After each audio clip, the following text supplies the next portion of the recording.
In today's video, I'm going to teach you how you can recall an email in Microsoft Outlook Desktop and the new Outlook app. Whether you've realized you've sent an email prematurely or there was an error in your message, having the ability to recall an email can be a lifesaver. However, you should know that the new Outlook for Windows and Mac doesn't have the traditional recall this message feature found in the classic Outlook. Instead, Microsoft offers an undo send delay option, and today we're going to walk through how to enable and use this feature effectively. First, let's get started by opening the new Outlook app. Once you have the app open, look for the settings, which you can locate by clicking on the gear icon. This icon will open a menu where you should select the Mail option. This is where you'll find yourself customizing various settings related to your email experience. But right now, we're focusing on the Compose and Reply section. In this section, you'll see the option titled Undo Send. This is the feature that allows you to prevent your email from being sent immediately. You can think of this as your safety net, giving you a brief opportunity to stop an email from being fully sent if you catch a mistake or change your mind.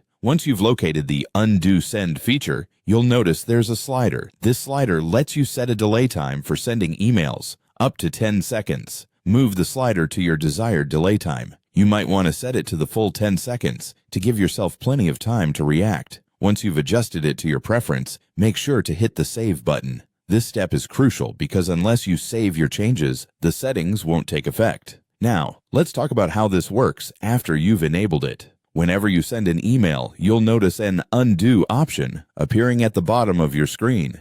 This option remains visible for the duration set by your delay slider. If you decide you want to stop the email from being sent, you need to click the Undo button within your set time frame. Doing so will stop the email from being sent entirely, bringing it back to your drafts for you to edit or simply discard if necessary. Using this feature efficiently allows you to catch mistakes before they make it to your recipient's inbox. So, remember to enable this feature if you're working in the new Outlook app, as it offers a handy failsafe for those who want a little more control over their email communications. Thank you for watching, and I hope this helps you use Outlook with more peace of mind.